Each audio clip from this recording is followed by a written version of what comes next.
Thanks for joining us here on Beyond the Mic Sports, where we go beyond the surface and give you takes you won't see coming. Remember to like, comment, subscribe, and stay in tune for the vibes. Yeah, do that, because I'm on the draw. They suck. So my cream of the crop in the East is the Cleveland Cavaliers. Now, let me state my case before y'all get to giving me thumbs down. So I just don't think you understand what Evan Mobley is then. Welcome back to Beyond the Mic Sports Podcast, where we talk everything football and basketball related. We have a jam-packed basketball and football show today, asking who is the cream of the crop in the Eastern Conference in the NBA, revisiting the Luka AD trade, NFL pretenders and contenders, and the top 5 wide receivers in the league today. Overall, not this season, but overall. I'm here with the lovely Kiera Baker, Kenreport, Hoodiedell, and Staph. How are we feeling today, ladies and gents? Great. Feeling hot takey. Oh, he's feeling hot takey. Okay. I'm excited. Everybody here. Else, Birds. I don't gonna be fun today.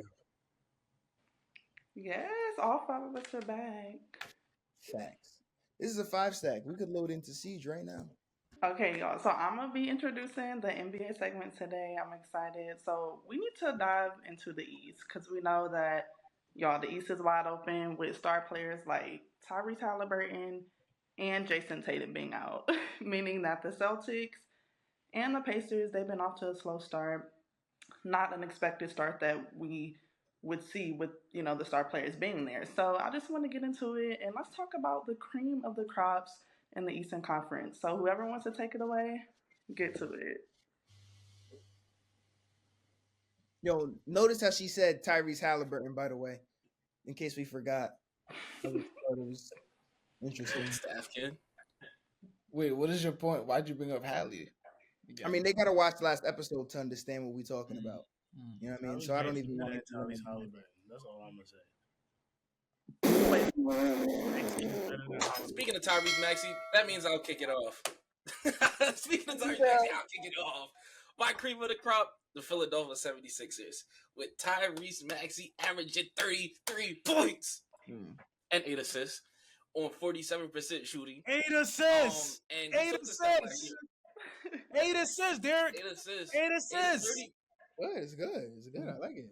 33 and 8, 47% shooting.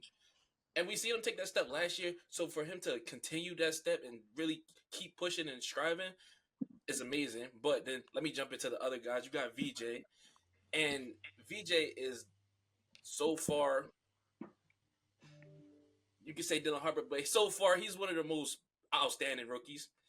You still have Jarrett McCain to come back, but it really leads me into a deeper point of Embiid and Paul George. And I feel like if those guys being not healthy is really hurting this team. Like if they were healthy, I genuinely feel like this team is you could say they're a top 3 team in the East this season. But regardless of this saying, they're still doing really well, even with those injuries, even with those day-to-day players, and they're definitely one of the cream of the crops. I don't know. I feel like with the Sixers though, I'm a little worried about how it's gonna look incorporating Paul George back into the mix because what they got going on right now is fire. Kelly Oubre is hooping and nobody's talking about it.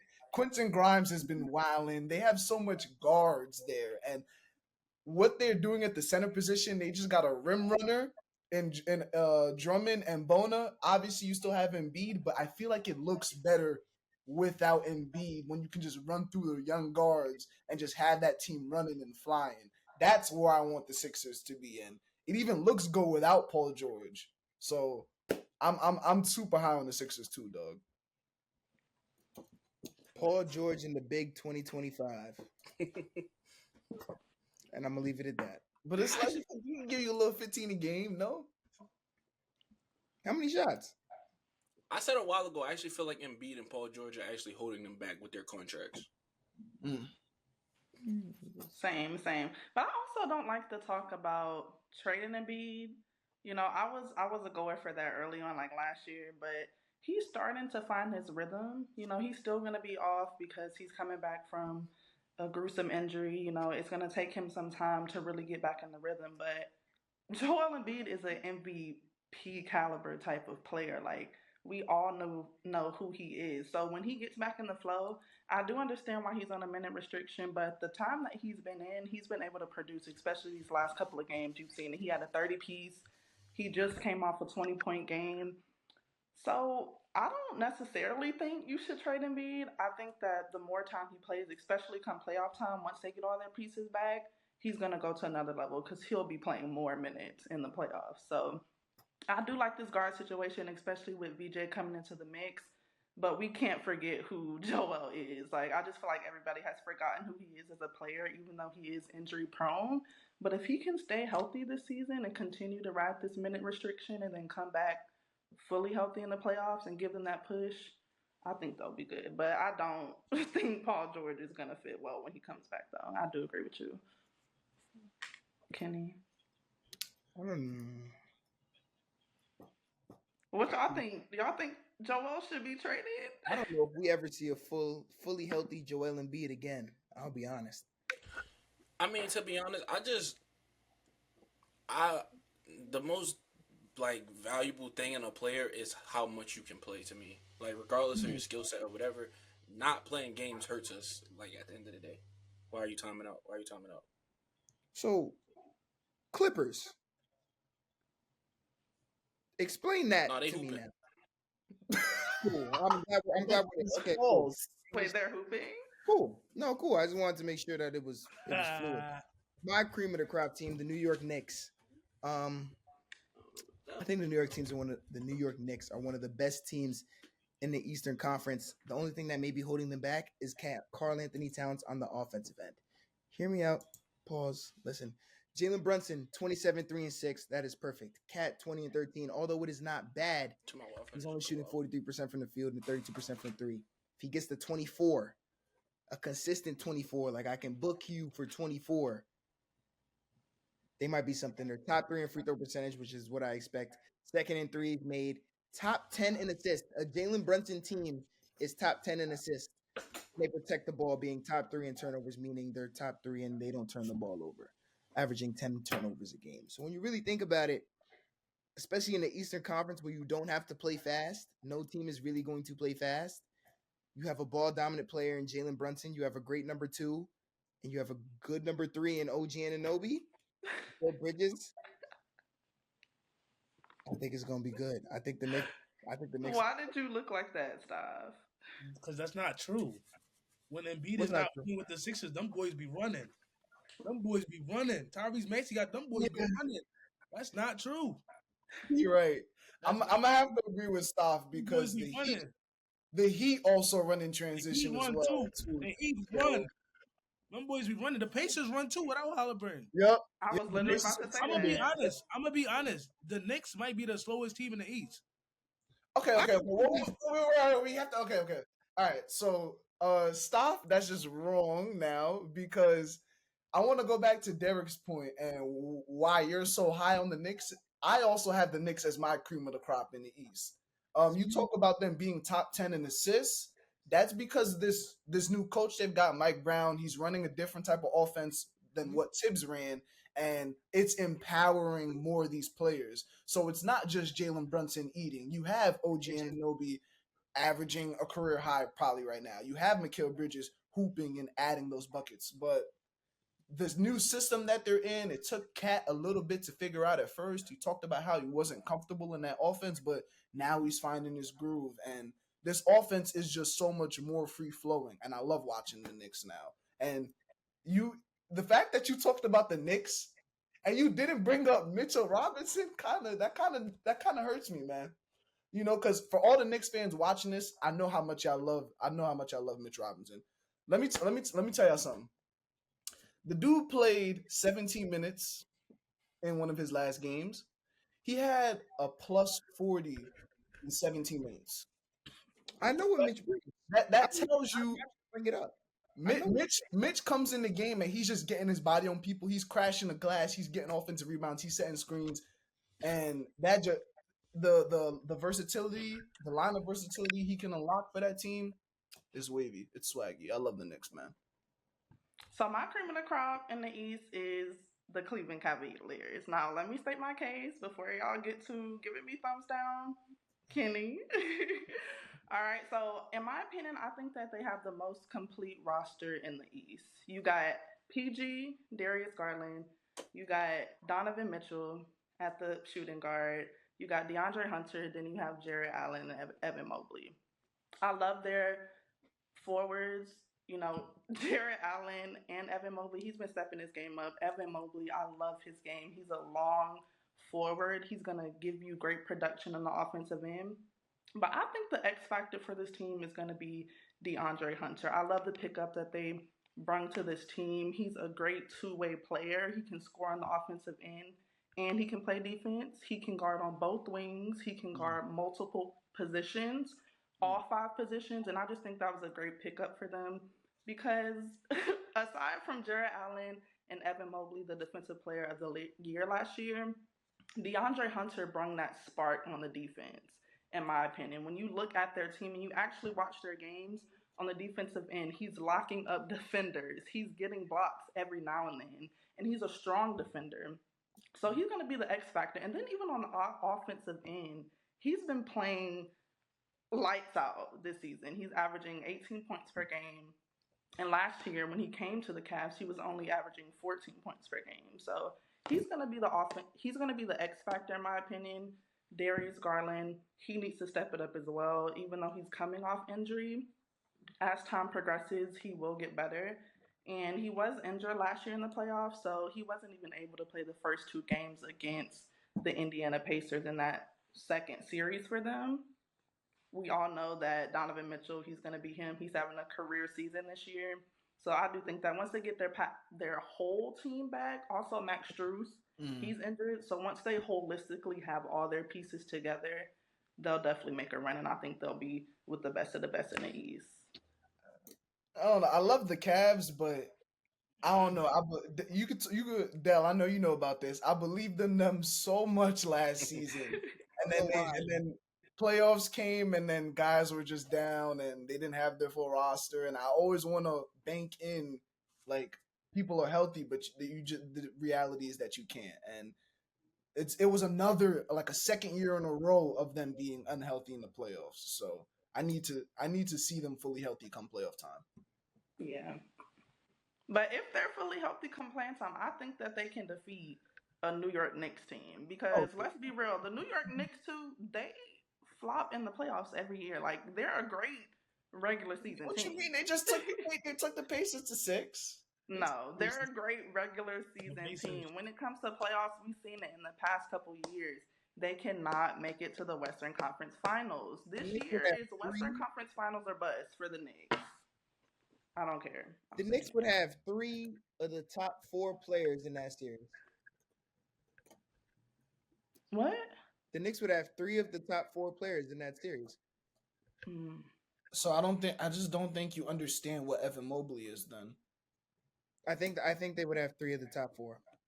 You're saying and you don't want to say that? You can go 3 or 5. You can slide Mobley at the 4 spot. You can go 3 or 5. I understand that.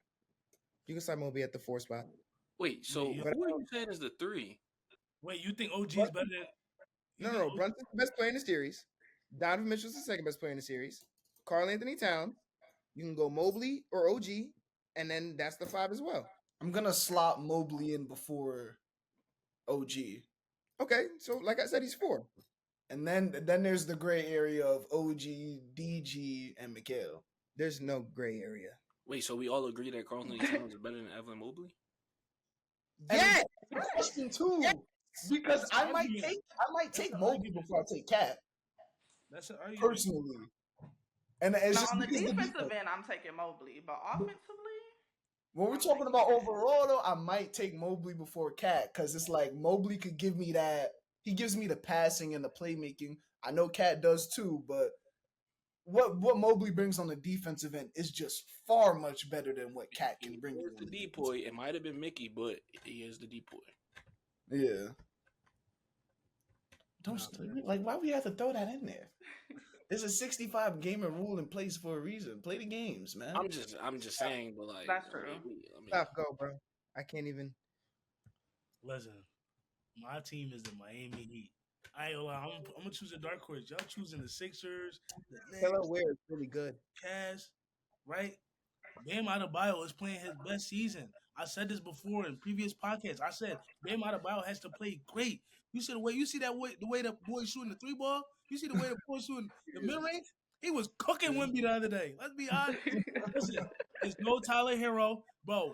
The Clippers might be one of the dumbest organizations ever. Thank you. They gave us Norman Powell for a bag of chips. That boy averaged 22 points. That boy cooking, and he played defense. Listen, I ain't gonna lie, as a Heat fan, right? I'm kind of upset Jimmy Butler is gone. But that boy Andrew Wiggins hooping too. Like the whole team is hooping. And not they only say that. Jaime Jaquez, that boy. Last I was hoping you brought him up, Brody. last season, he was terrible. The season before that, he looked good. But this season, he looked even better. That boy hooping. Listen, not only that, to finalize all of this, Davion Mitchell gonna guard the best guard on the other team, and he gonna give you 15 points. And we got Eric Spoelstra. Okay. I don't know if he's giving you 15 He again. ain't give you 15. He gonna give you 15 on a good day, but he will give you 10 points, 8 to 10 points. He will do that for you, and he gonna lock down your best guard. And So then we need a Wiggins guard will lock defender. down too. You feel me? And we need a guard defender against Jalen Brunson, Tyrese Maxey, Donovan Mitchell, all that. The Heat cooking. That's all I got. Okay, so but you have Tyler Hero coming back into the fold That's soon. gonna hurt so us it's though. like, That's gonna hurt us. you know, are you gonna bump out Mitchell? Or you're not gonna bump out Norman Powell? Nah, I ain't gonna lie. I think Maybe Powell I'll have to come off that bench. gonna have to come off the bench. Ooh. You're gonna bring Why? 23 Listen. The reason why Powell won't come off the bench, I ain't gonna lie. Our second unit, like we playing with a lot of we mixing the starters with the second unit. We can just run the second unit. I ain't even mentioned Simone Fantacchio. Like that boy gonna shoot it wherever. You feel me? He gonna shoot it wherever. You feel me? I'm not gonna lie. I try to tell you. And Khalil Ware gonna come off the bench too. Or sometimes he gonna start depending on who he playing against. Khalil Ware is very good. He remind me of a lesser Evan Mobley. Lesser. Just because they're the same size don't mean he played defense too. He played defense. So this is so defense, but he He ain't there yet. He ain't there yet. Feel me? This is so interesting. I'm just really shocked that none of you guys said the Pistons. I'm just. No, it's funny because they are at the top of the East. They look good though. They look good. Kobe, Cade, and all that. Jalen Durant might be their second. Might be their. I wonder who said Durant was going to come into his own this year. Me. Who said that? I did. Me. I said it. You said they don't have it too. I said they have Duran. Uh-oh. Oh. You said Duran? I said Duran.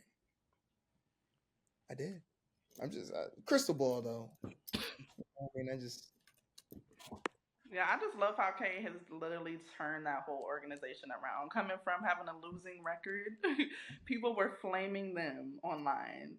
I think they went on a 26, 28 losing game streak. I can't remember the exact number, but the fact that they went from poverty to being the number one team in the East and having a chance to make a case in the playoff and make an exceptional run, just kudos to Cade Cunningham and that whole coaching staff and them believing in this young core group. Also, Jaden Ivey, he hasn't even came back yet. He's another great guard for them that's going to come and give you production on the offensive end.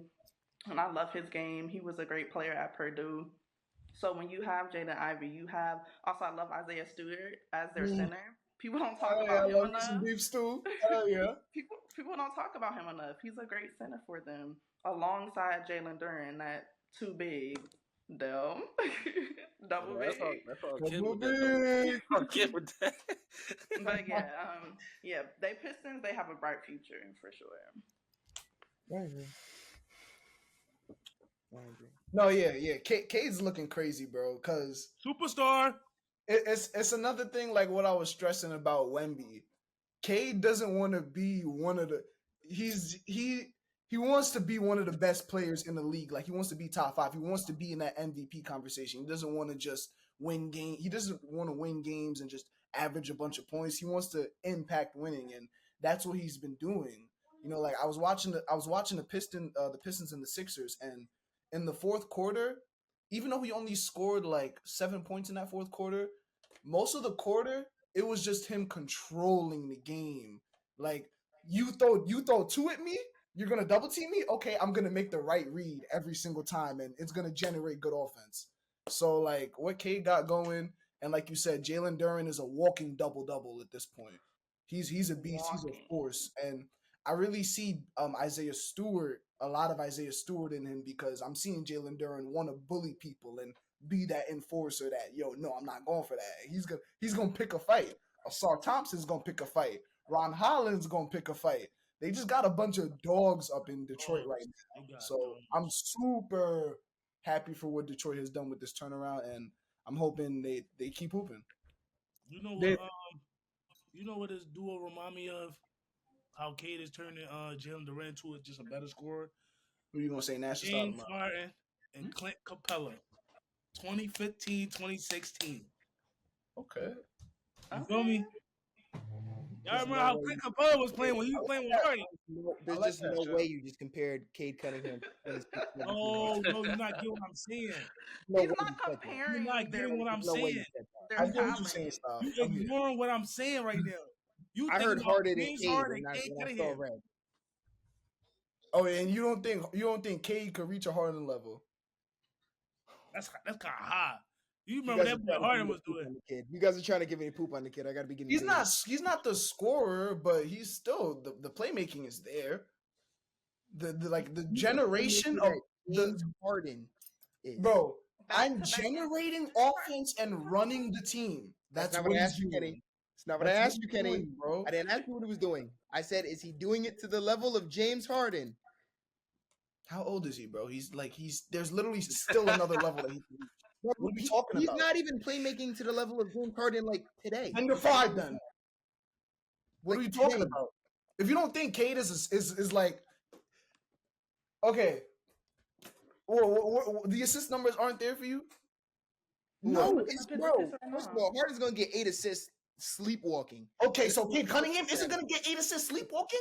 That's without the gravity. That is without the gravity that he's controlling the pace. James Harden, the playmaking of James Harden and Cade Cunningham. I'm not trying to say Cade's not a great playmaker, but James Harden has been a top 10 damn near manipulator of the game of basketball of all time. It just looks really different. Okay, so, and then Cade Cunningham is a top 3 playmaker in the game right now. So what does that mean? What does that have to do for anything? Oh, I don't like that at all. I don't like that at all. Cade Cunningham isn't a top 3 playmaker in the league right now. No, I don't like that at all. Name me the guys that are better than him. Tyrese Halliburton. He's not playing. Stop mentioning him, bro. I'm not letting you pull. He's not playing. Tyrese Halliburton is just literally not playing. He literally is. Okay, Shea. And if you think Shea is a better playmaker than Cade Cunningham, that's where you're fried, and I don't need to have a conversation with you anymore. What are you talking about? All of it. It's not just this number. I'm not gonna lie. Shea, I feel like Shea, in my opinion, he doesn't make his teammates better. He's not a player where he's gonna make his teammates better. Cade, on the other hand, I want to be with that. I'm not gonna lie. No. Cade, on the other hand, he's going to dish out assists. He's gonna make plays for his teammates. Jalen Duren, Isaiah Stewart. He's going, like you said, he's averaging 8 assists, and that's gonna go up. That number is going to rise. I also didn't say Trae Young or James Harden, so I'm pushing 5 at least now. I'm just like. I don't want to get into the top 3, top 5. Great, bro. Cade Cunningham is a great playmaker. He's great. He's great. I didn't say he wasn't. Y'all start talking about James Harden and shit. Yo, we got all our cream of the crops, right? Yes. Next one. Let's go. Yeah. Let's move on to a different subject. Now we're gonna move it on to the West.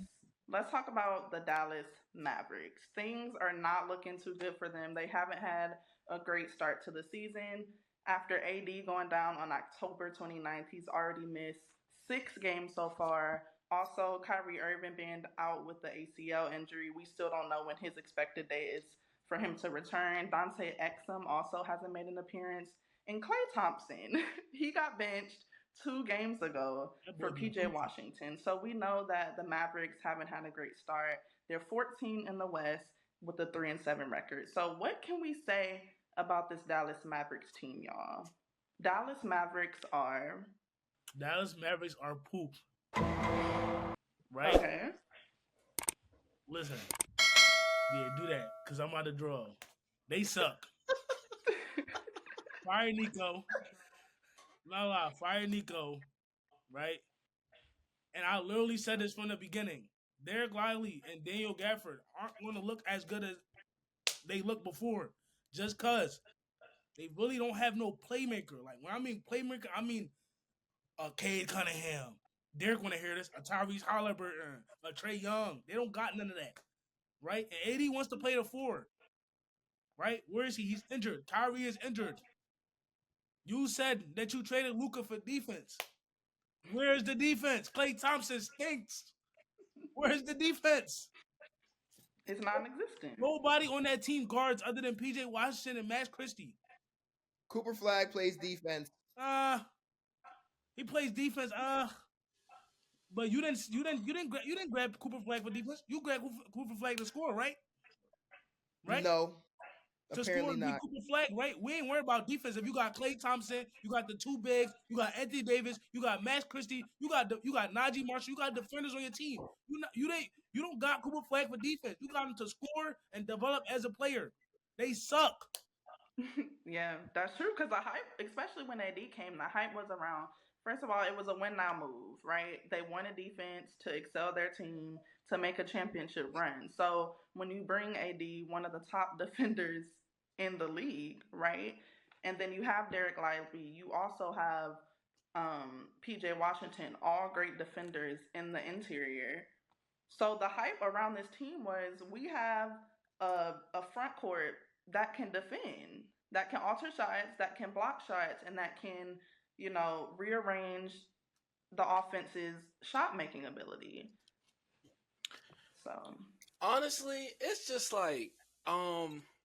it's like you said with the trade, it really all goes back to that trade for me, and it's like you said, bringing AD was a win now move, but it's just like you traded away the person that was helping you win now.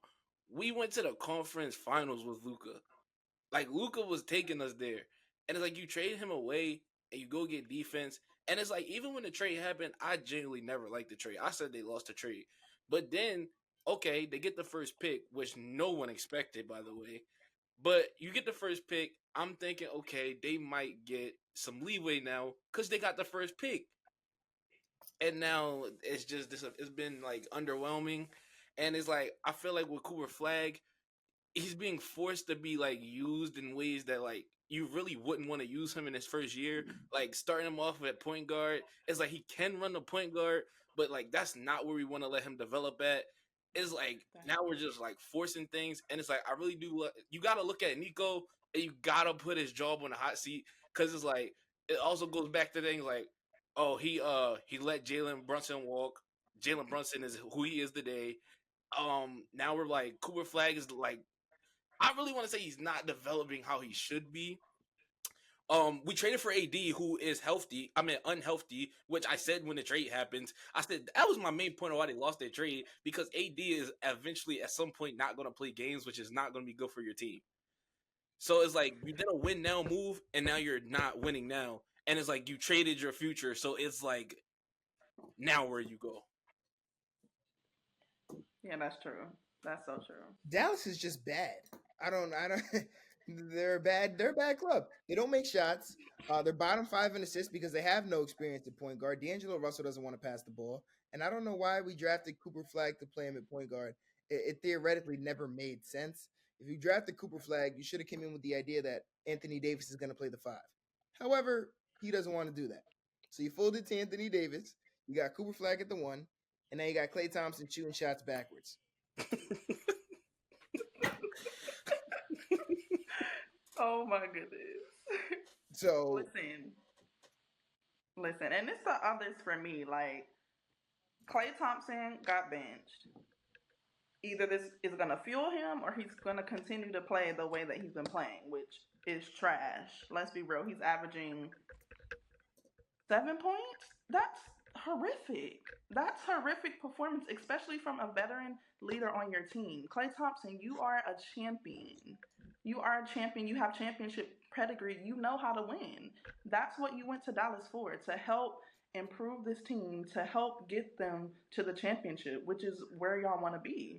Y'all want a title, right? So the fact that he's underperforming, either he's going to take some ownership and pride in that decision, which made him move to the bench, or he's just going to continue to sting and his minutes are going to get lesser and lesser and lesser.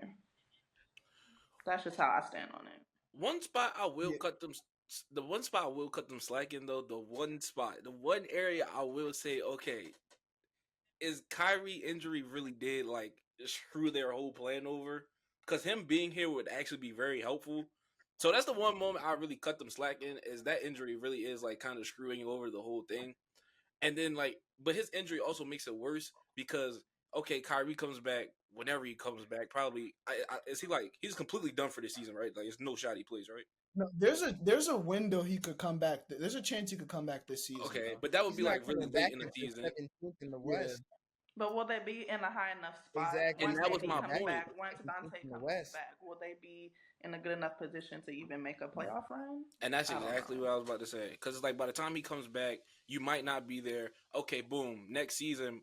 Okay, but now we got all these older veterans. We got AD who's aging, Klay Thompson aging. Like, all these people are not aging. Kyrie himself aging backwards off an ACL injury. Like, these players are not aging backwards. So it's just like, man, that's a bad situation. I can't lie.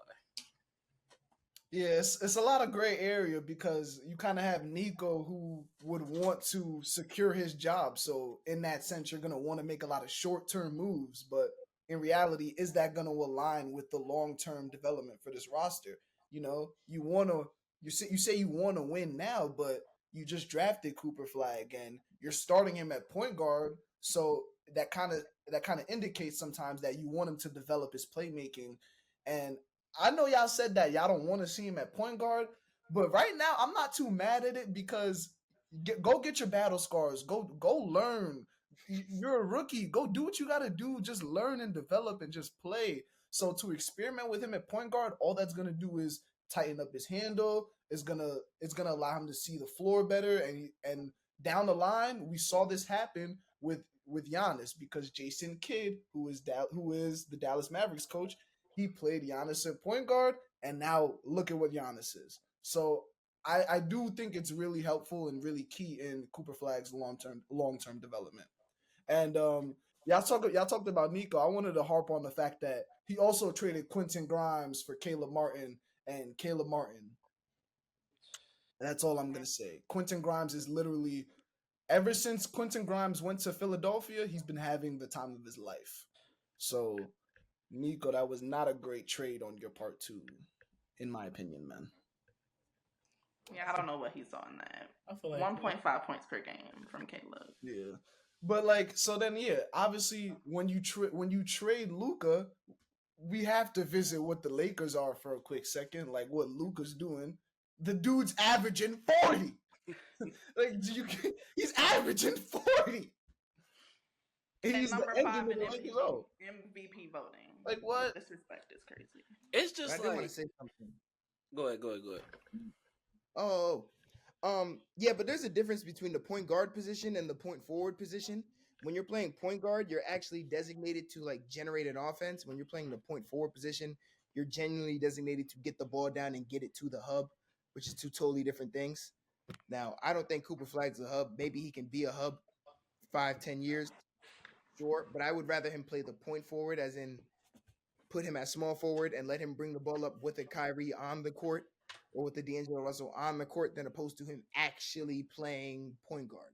Oh I no, feel like- it's not that he's gonna play point guard. It's just a test run just to enhance his playmaking for the future. Yeah, I like it. I like it for Coop, but it's just bad because like we were in win now mode, and it's just like, that's not a win now type of thing. It definitely helps him in the long run because, like you said, with Giannis. So yeah,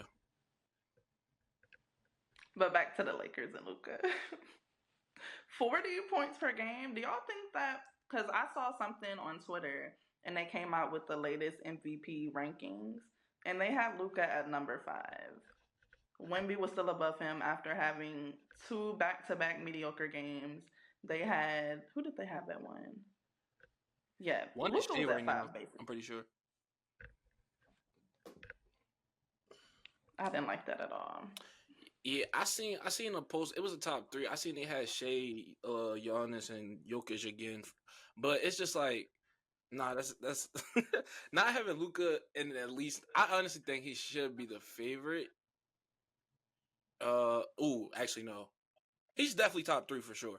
But and oh yeah, I just wanted to say this to go on Luka, to go back to the trade. When they made the trade, I said, how do you just trade a player so young who is genuinely like a top 5 player in the league when he's at his best? It was just like, I was just 3. mind boggled at how you could trade someone like Luka.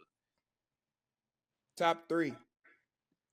Yeah, I said top 5 just to be like, so like you can't like, really argue against it, but you can even go higher with it. It's just like, how do you trade a player so young, so good, who took you to the conference finals? Like, I just can't get it. Yeah, Last that thing. will forever be one of the craziest trades in NBA history. Love Last Luka, thing man. before y'all move. To this date, it's the craziest. It is the craziest. Yeah. It is. You said 3, and you agree with me, and I'm just curious. Like, so let me see that. What's the 3? I'm just curious, and then we could go. I'm not even gonna say nothing back. I just want to hear it. Like the top 3 players? Yeah, I want to see what's the size. Said 3 too. I know my 3. I'm just curious what he was saying. If Luka at his best, top 3. Yeah, I'm just curious. Oh, it's Jokic, Giannis, and Luka. Okay, cool. I'm making sure we were all in agreement. Yeah. All right. But remember, last episode you said only Giannis and Jokic was better than Wemby. I was wrong. Yeah. I was wrong. Yeah. Put their hand up. I was wrong. Wrong for sure. I look, all right, now that we said the names, I thought about it, and that top 3 was kind of crazy. Really, what's up with the face? Like, Yo, because I don't care what happens. Is he gonna say Shea better? He's the Shea ring better. He's going He to. just want to chip. no, I'm talking about at they But when best. Jalen Hurts wins a ring, no. But when Jalen Hurts wins a ring, We're not what on happened? NFL. No. But when Jalen Hurts wins a ring, We're gonna get there, Derrick. what happened? What happened? No, I've been waiting for this, Dell. I've been waiting for this moment. I've been waiting for Kenny to say that. When Jalen Hurts wins a ring, what happened? He moved down. Shit crazy. Oh, I'm just wondering.